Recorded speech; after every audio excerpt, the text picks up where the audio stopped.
Now it's 1:30 in the morning.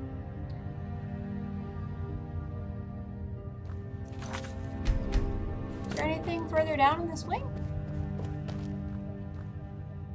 Ugh. It was just weird. Ugh. Oh god, he let me keep the outfit. Ugh! Alright.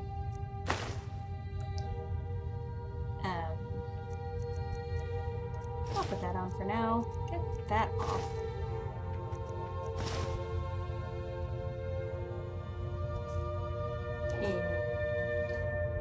Oh, I want.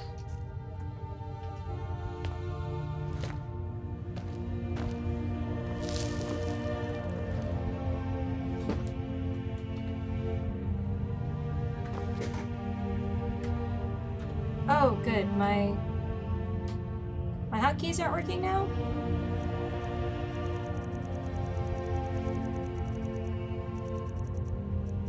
Oh. I don't know what happened there. Somehow I lost the hotkey for the torch.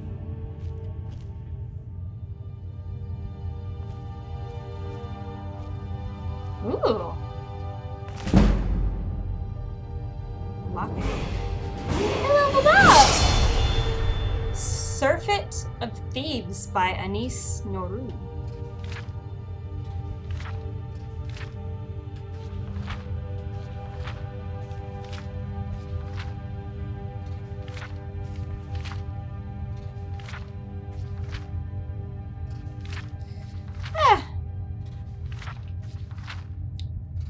It seems long, but it's actually got a lot of double spaces in it because of all the dialogue, so it's shorter than it looks.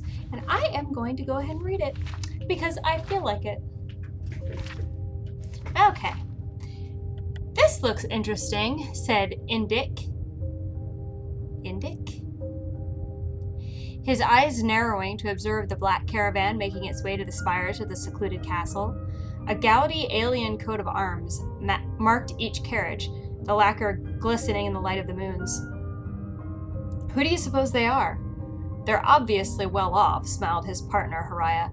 Perhaps some new imperial cult dedicated to the acquisition of wealth? Go into town and find out what you can about the castle, said Indic. I'll see if I can learn anything about who these strangers are. We meet on this hill tomorrow night. Haraya had two great skills, picking locks and picking information. By dusk of the following day, she had returned to the hill. Indic joined her an hour later.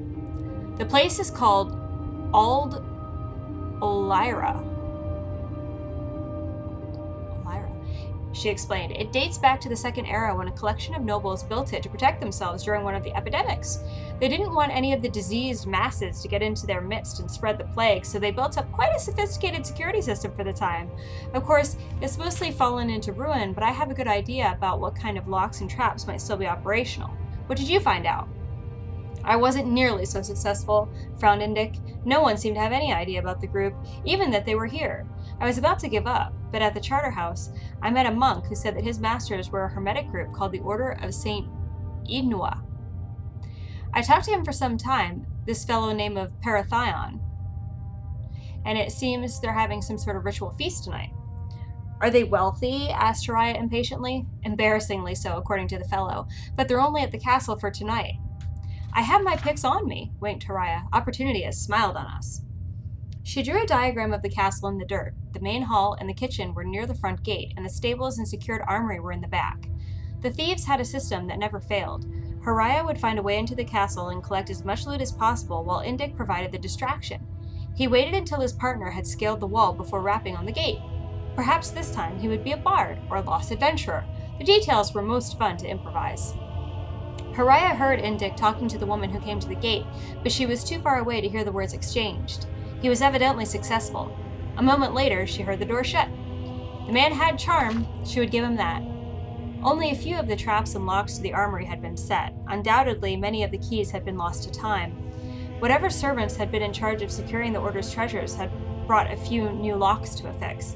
It took extra time to maneuver the intricate hasps and bolts of the new traps before proceeding to the old, but still working systems. but Hariah found her heart beating with anticipation.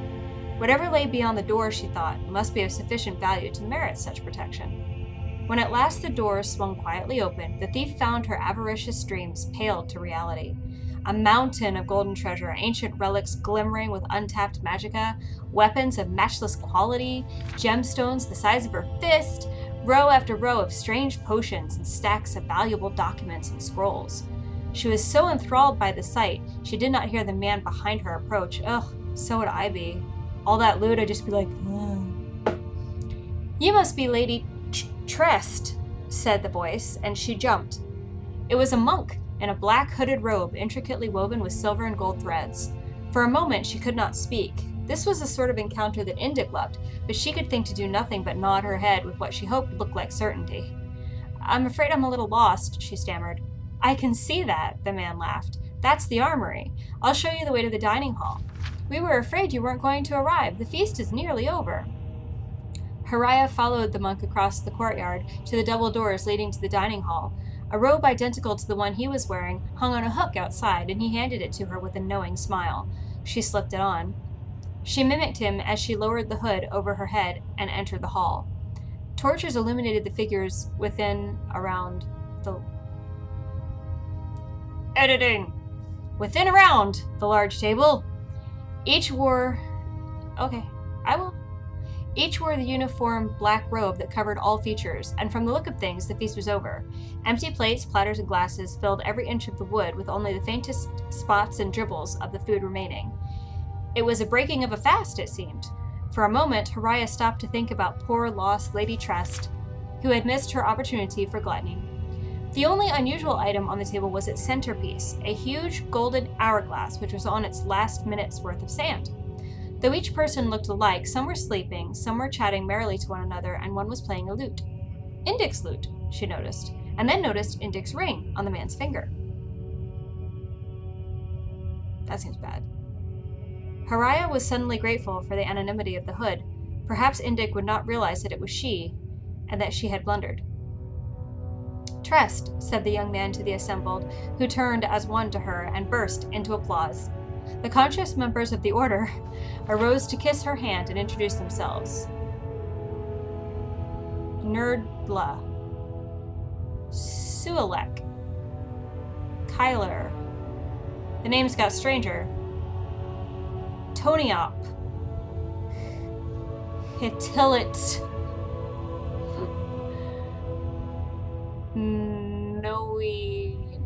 Noah, Tara. She could not help laughing. I understand, it's all backwards. Your real names are Aldrin, Celius, Relic, Poino, Stillith, Parathian. Of course, said the young man. Won't you have a seat?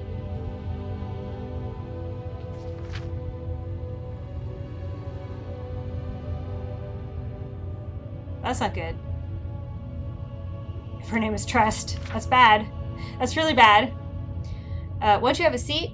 Say, giggled Hariah, saying yes backwards, getting into the spirit of the mask and taking an empty chair. I suppose that when the hourglass runs out, the backwards names go back to normal? That's correct. Trest. Not good, said the woman next to her. It's just one of our order's little amusements. This castle seemed like the appropriately ironic venue for our feast, devised as it was to shun the plague victims who were, in their way, a walking dead. Are they vampires? Hariah felt herself lightheaded from the odor of the torches and bumped into the sleeping man next to her. He fell face forward onto the table. That's not good. Poor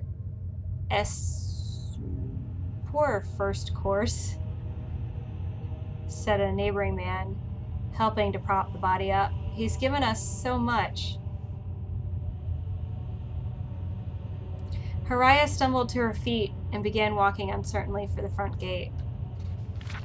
Where are you going, Trest? Asked one of the figures, his voice taking on an unpleasant, mocking quality. My name isn't Trest, she mumbled, gripping Indic's arm. I'm sorry, partner. We need to go.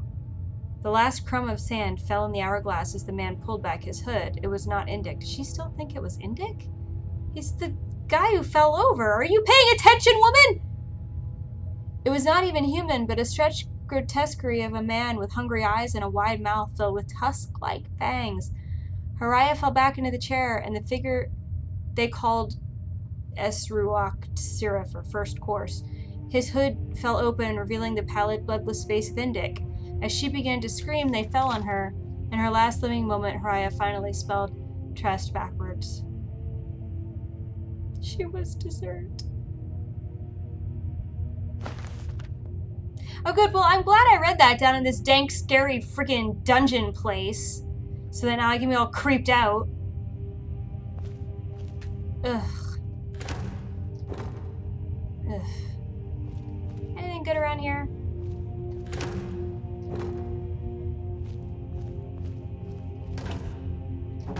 Apples. I was kind of hoping to find some alchemy ingredients. There's also have cabbage and apples. And potatoes. Potatoes. Oh, there's another book. Wait, who the hell is sleeping down here?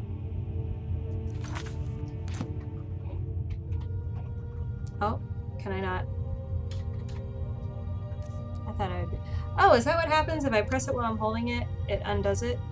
That's interesting. Also kind of useless. Yeah, I'm gonna sleep here because it's late.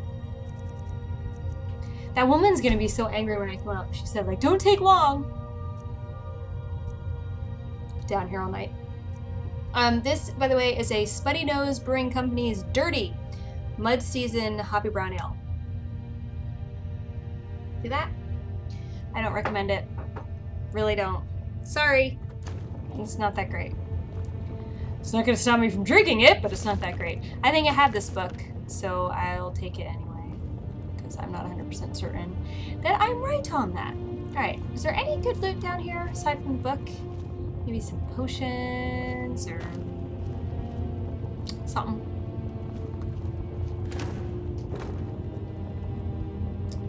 No, I don't really need any leather strips, thanks.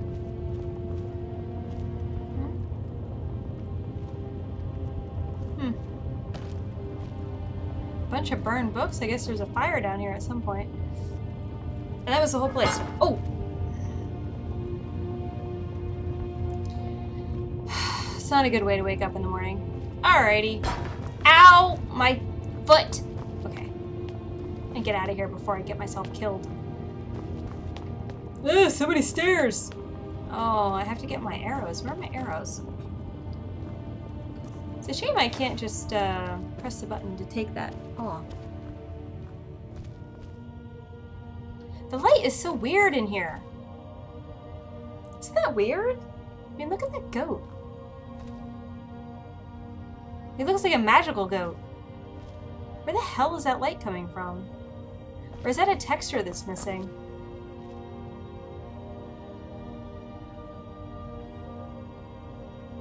I don't know, it's so weird. Ugh. Let's just get out of here. This place is the worst. Get my arrow. Oh, I don't need that basket. But I'll take the salt. Finally, I found an alchemy ingredient. That's why I checked the barrels. Oops. Including the empty ones.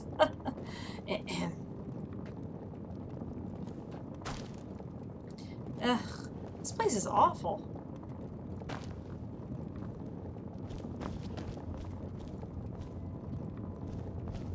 Wait. Oh, here. Just gonna save just in case. So I'm not really sure if that goat just had like weird light on him or if that was a texture missing. If a texture was missing, that's a little scary, so I should save. I don't need the storage in the castle. That's inappropriate. Okay, so is that done or do I have to go talk to the guy? No, that's done. Right, so now I have to decide what to do next, don't I?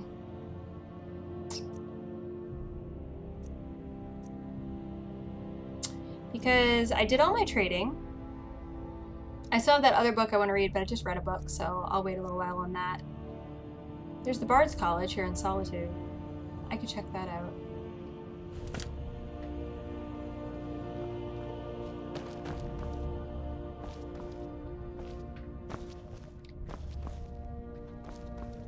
Well, at least I got the crazy guy off the streets of Solitude. That'll probably be appreciated by some, at least. That's nice. I want one of those. Instead of the shield I currently have. What's the shield I currently have? What does that look like?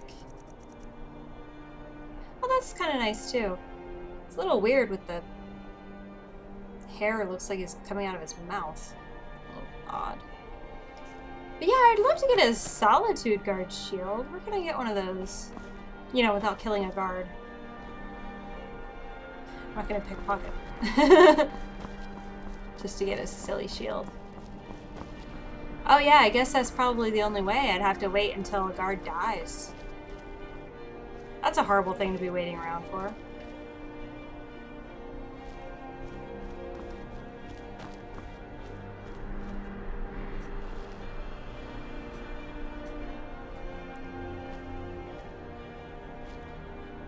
Erica's house. Ericer. I keep saying Erica, and I mean Ericer. So that's where that jerk lives. It kind of looks like two eyes and a nose. Reminds me of Pinocchio. You know what I might do is I might actually just stop here, just briefly. I'll probably level up first. Go ahead and level up first.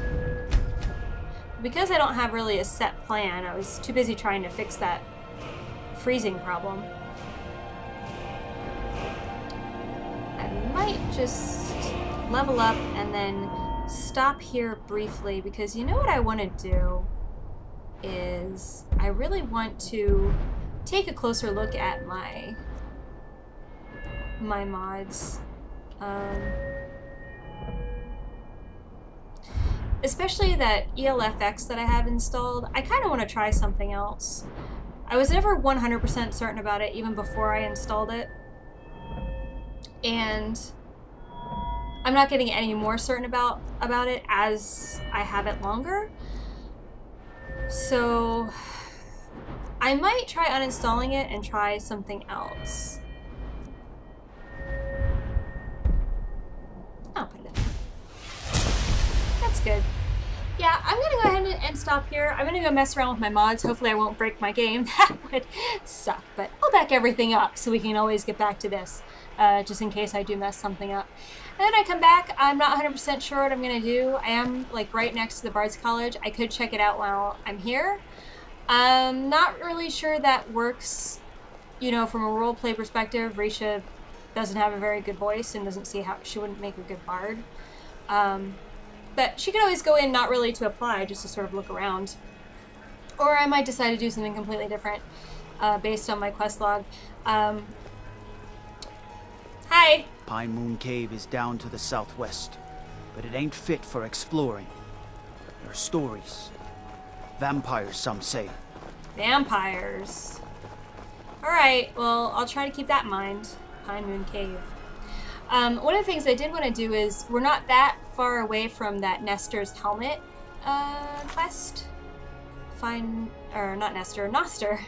Noster's helmet is supposed to be in this burrow. And I'm just over here.